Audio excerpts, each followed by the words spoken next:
കാരണം രാജ്യത്തെ law of the ലാൻഡാണ്. ഇന്നെടുക്കുന്ന തീരുമാനം നാളെ രാജ്യത്തിൻ്റെ നിയമമായിട്ട് മാറുകയാണ്. ഇപ്പോൾ ഇവിടെ വന്നേക്കുന്ന പ്രശ്നം എന്താ? തർക്ക വിഷയമൊന്നുമില്ല. ഡിജിറ്റൽ സർവകലാശാലയാണ് വിഷയം. ഡിജിറ്റൽ സർവകലാശാല എന്ന് പറയുന്നത് 2020 അന്ന് മുഖ്യമന്ത്രിയുടെ പ്രൈവറ്റ് സെക്രട്ടറി ആയിരുന്ന ശിവശങ്കറിൻ്റെ തലയിൽ ഉദിച്ചൊരു ആശയമാണ്. ഇന്ത്യയിൽ ഒരു സംസ്ഥാനത്തും ഡിജിറ്റൽ സർവകലാശാലയില്ല. എന്താണ് ഡിജിറ്റൽ സർവകലാശാലയിൽ നടക്കുന്നത് എന്നുള്ളതിനെക്കുറിച്ച് വിവരാവശ്യമനുസരിച്ച് ചോദ്യങ്ങൾ ചോദിച്ചപ്പോൾ അതിനൊന്നും തന്നെ ഡിജിറ്റൽ സർവകലാശാല മറുപടി നൽകിയിട്ടില്ല.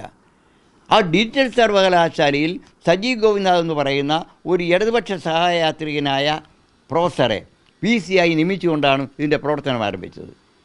ഇപ്പോൾ അദ്ദേഹത്തിൻ്റെ കാലാവധി കഴിഞ്ഞപ്പോൾ ഡോക്ടർ സിസ തോമസിനെ അവിടെ വൈസ് ചാൻസലറായിട്ട് നിയമിച്ചു. വൈസ് ചാൻസലറായി നിയമിച്ചു കഴിഞ്ഞപ്പോഴേക്കുമാണ് അറിയുന്നത് ഈ കഴിഞ്ഞ സജീവ് ഗോവിന്ദനാഥ് വന്ന നാൾ മുതൽ 1000 കോടി രൂപയിൽ കൂടുതൽ ചില പ്രോജക്റ്റുകളായിട്ട് ചെലവാക്കിയതിൻ്റെ ഓഡിറ്റ് നടത്തിയിട്ടില്ല. ഓഡിറ്റ് നടത്തേണ്ടത് CAG ആണ്. CAG ഓഡിറ്റ് നടത്തിയിട്ടില്ല എന്നും ഗുരുതരമായ ക്രമക്കേടുകളുണ്ടെന്നും പണം മുഴുവനും മിസ്യൂസ് ചെയ്യപ്പെടുന്നുവെന്നും അവർ പ്രഥമദൃഷ്ട്യാ കണ്ടെത്തി. അവിടെ വരുന്ന അത് പിന്നീടാണ് മനസ്സിലാവുന്നത് ഡിജിറ്റൽ സർവകലാശാല എന്ന് പറയുന്നത് ഊരാളുങ്കൽ മോഡലിലുള്ള ഒരു ഏജൻസിയാണ്.